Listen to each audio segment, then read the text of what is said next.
Welcome to sauce TV. నేను మీ ఆబిద్ హుసేన్. మనమైతే ఇప్పుడు నెల్లూరు జిల్లా కలెక్టరేట్ దగ్గర ఉన్నాం. ఇక్కడ అంగన్వాడీలు గత 22 రోజులుగా ధర్నా చేసి 23వ రోజు ధర్నాకు ఇక్కడ బైఠాయింపు కార్యక్రమం చేపట్టారు. ఈ నేపథ్యంలో పోలీసులు గట్టి భద్రతా ఏర్పాట్లు చేసి ఉన్నారు. ఎక్కడ కూడా ఎవరు కూడా లోపలికి ప్రవేశించేటువంటి అవకాశం లేకుండా మనం చూడొచ్చు. మొత్తంగా భద్రతా ఏర్పాట్లు చేసి ఉన్నారు. అయితే ఆ వైపు అంగన్వాడీలు ఎవరైతే ఉన్నారో అంగన్వాడీలు తమ డిమాండ్లు నెరవేర్చాలని చెప్పేసి తమ న్యాయమైన డిమాండ్ల పరిష్కారం కోసం అయితే ధర్నా చేపట్టారు. ఇక్కడ చాలా మంది అంగన్వాడీలు ఇక్కడికి చేరుకున్నారు. మరి కొంతమంది చేరుకోవాల్సినటువంటి పరిస్థితి ఉంది.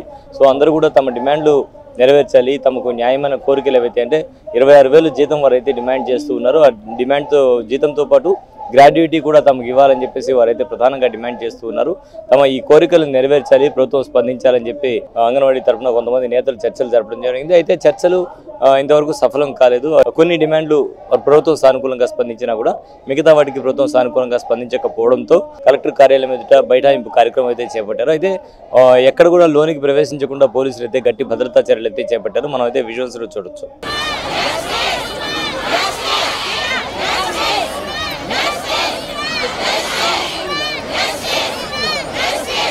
నా పేరు సుజాతమ్మ, నేను జిల్లా అధ్యక్షురాలిని. ఈ అరాచకం ఏడన్నా ఉందా? ఈ అరాచక పాలన ఏడన్నా ఉందా? ఏ ముఖ్యమంత్రి అయినా చేశాడా? ఈ ముఖ్యమంత్రికి ఒక్కసారి ఇచ్చారు, కోతి కొబ్బరికాయ దొరికినట్టుగా అయిపోయి ఈరోజు నాటకాలు ఆడుతున్నాడు. కోతికి కొబ్బరికాయ ఇస్తే ఏం చేస్తుంది? ఎగురుకొని 150 సీట్లు ఇచ్చిన దానికి ఈరోజు ఆడవాళ్ళందరినీ ఈదల పాలు చేశాడు.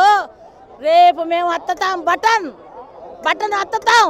ఇవి ఇన్ని రోజులు వచ్చావు కదా బటనా, ఇళ్లల్లో ఉండేవాళ్ళకే, కష్టపడ్డ వాళ్ళకి ఇవ్వకుండా ఇళ్లల్లో ఉండేవాళ్ళకి వచ్చావు కదా.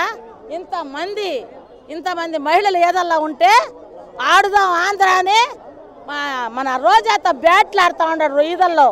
ఈ మహిళలు కనబడలా? జగన్మోహన్ రెడ్డి నీకు కనబడలేదా అని మేము అడుగుతా ఉన్నాం. నీకు ఒత్తి ఏలు ఏమన్నా వాసిపోయిందేమో, మాకు వచ్చేటప్పటికి నీకు ఏలు వాసిపోయింది. రేపు మా టైం వస్తుంది, మేము వత్తుతాం, మేము బాగా వత్తుతాం. నిన్ను ఇంటికి పంపించే రోజులు దగ్గరలోనే ఉన్నాయి.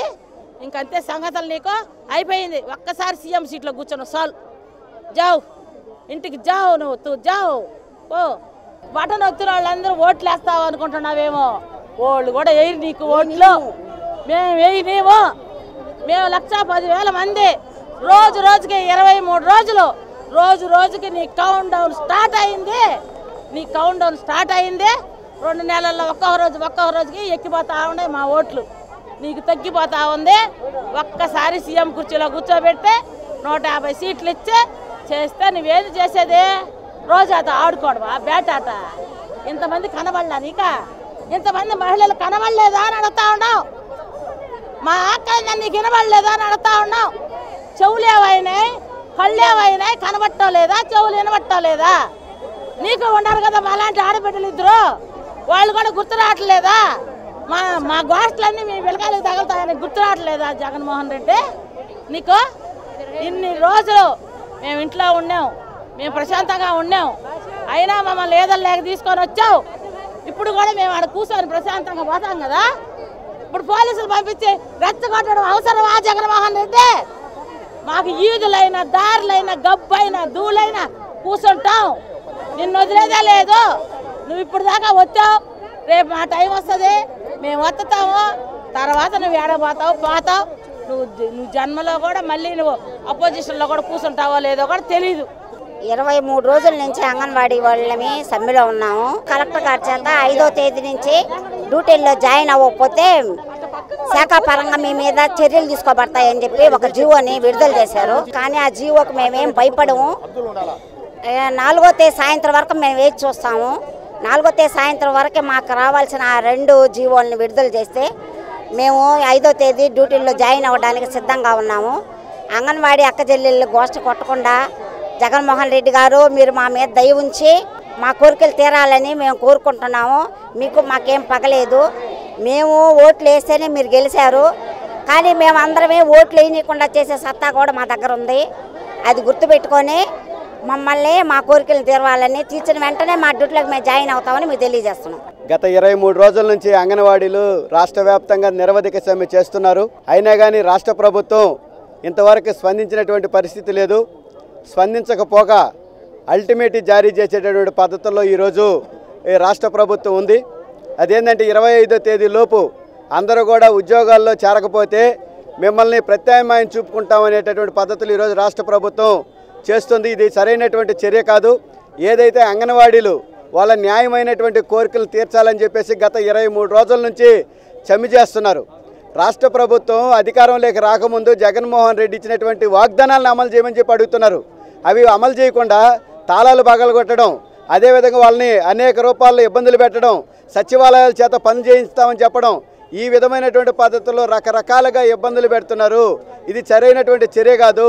తెలంగాణ ప్రభుత్వం కన్నా 1000 రూపాయలు పెంచిస్తామని చెప్పేసి ఆ రోజు ఇచ్చినటువంటి వాగ్దానం ఏమైందని చెప్పేసి మేము అడుగుతున్నాం. ఈరోజు రేవంత్ రెడ్డి గారు అధికారంలోకి వచ్చిన తర్వాత మొన్న అసెంబ్లీ సమావేశాల్లో 18,000 ఇస్తూ ఆ రాష్ట్ర ప్రభుత్వం తీర్మానం చేసింది. గతంలో కేసీఆర్ ప్రభుత్వం ఉన్నప్పుడు 13,650 రూపాయలు తెలంగాణలో ఇస్తున్నారు. కానీ ఇప్పుడు మన రాష్ట్రంలో ఇచ్చేది 11,500 మాత్రమే ఇస్తున్నారు. ఒక పత్రికల్లో రాస్తారు, జగన్మోహన్ రెడ్డి అధికారంలోకి వచ్చిన తర్వాత గతంలో 7,500 ఉన్న అంగన్వాడీ శాలరీ 11,500 రూపాయలు జగన్మోహన్ రెడ్డి చేశారని చెప్తున్నారు. గత ప్రభుత్వంలో 10,500 ఉన్న దాన్ని జగన్మోహన్ రెడ్డి అధికారంలోకి వచ్చిన తర్వాత 1,000 రూపాయలు పెంచి 11,500 చేశారు అంతే. అదే కాకుండా మేమేమడుగుతున్నాం, నువ్వు పెరిగిన ధరలకు అనుగుణంగా తెలంగాణ ప్రభుత్వం కన్నా అదనంగా 1000 రూపాయలు ఇస్తామని చెప్పావు. ఆ వాగ్దానాన్ని అమలు చేయమని చెప్పేసి ఈరోజు అడుగుతున్నాం. సుప్రీంకోర్టు ఏం చెప్తుంది, ఈరోజు ఒక కుటుంబం జీవించాలంటే కనీస వేతనం 26,000 ఇవ్వాలని చెప్పి చెప్తుంది. దాన్ని అమలు చేయమని చెప్తున్నాం. గ్రాడ్యుయేటీ అమలు చేయమని చెప్తున్నాం. ప్రభుత్వ ఉద్యోగులకు గుర్తించమని చెప్తున్నాం.